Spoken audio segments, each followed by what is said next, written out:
এই যে বিচারক তার চোখে পানি চলে আসছে এবং অনেক আইনজীবী এখানে মোহনার এই মানে 22 ধারা জবানবন্দির কথা শুনে তাদের চোখেও পানি চলে আসছিল।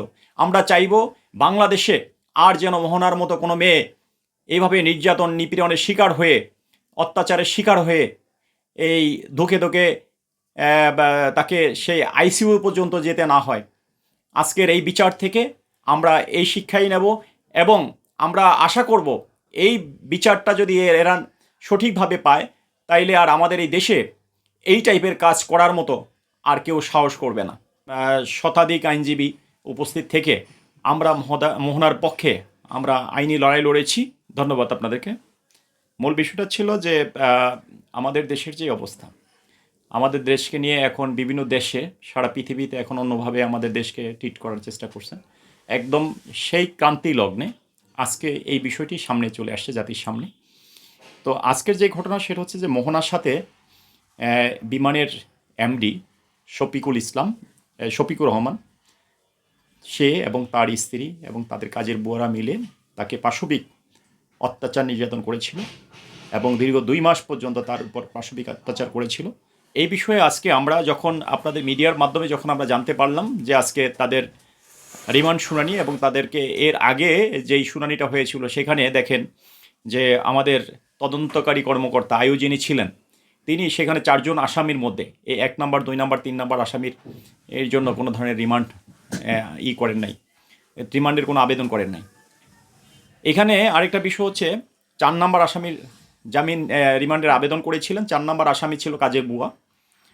এখানে হয়তো আপনাদের প্রশ্ন থাকতে পারে যে রিমান্ডের আবেদন যদি না করে তাহলে সেক্ষেত্রে ক্ষতিটা কী? ক্ষতিটা হচ্ছে যখন রিমান্ডের আবেদন না করে তখন এই আসামিরা খুব সহজেই জামিন পেয়ে যায়, জামিন পাওয়ার একটা গ্রাউন্ডস তৈরি হয়।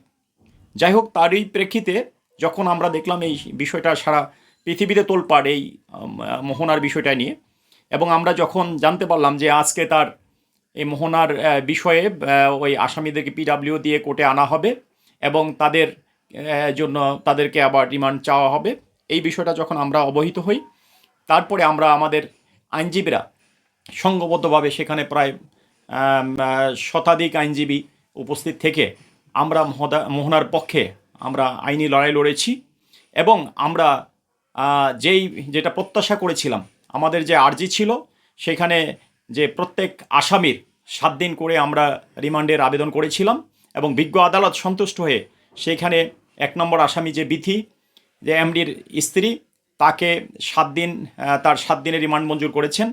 শফিকুর রহমান যিনি বিমানের এমডি তার 5 দিনের রিমান্ড মঞ্জুর করেছেন। এরপরে কাজের বুয়া যেই 3 নম্বর আসামি ছিল তার 5 দিনের রিমান্ড মঞ্জুর করেছেন। 4 নম্বর যে কাজের বুয়া তার 6 দিনের রিমান্ড মঞ্জুর করেছেন। বিজ্ঞ আদালতের এই আদেশে আমরা সন্তুষ্ট এবং পাশাপাশি যে ভিকটিমও এই আদেশে সন্তুষ্ট। এবং আইনজীবীদের ব্যাপারে যে একটা নেগেটিভ বিষয় অনেক সময় আপনারা শুনতে পান যে তারা টাকা ছাড়া বা দেখা গেল তারা ন্যায়ের পক্ষে কথা বলে না, তাদের কাছে এসে ন্যায় বিচার পাওয়া যায় না, এইরকম একটা কথা আপনারা সবসময় শুনেন। অ্যাকচুয়ালি হচ্ছে কি জানেন, এখানে ভালো মন্দ সবাই আছে, সবাই টাকার কথা চিন্তা করেন না। আজকে আমরা এখানে যারা গিয়েছি তারা উইদাউট ফিতে গিয়ে আমরা এই মোহনার পক্ষে আইনি লড়াই লড়েছি এবং আমরা ন্যায় বিচার পেয়েছি।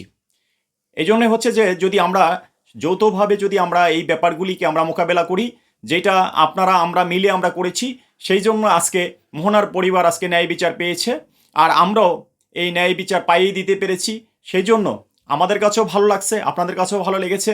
সবচেয়ে মজার ব্যাপার হচ্ছে আজকে যে এখানে যখন বিজ্ঞ আদালত 22 ধারার যে জবানবন্দি এটা পড়ে শোনাচ্ছিলেন কোর্টকে, তখন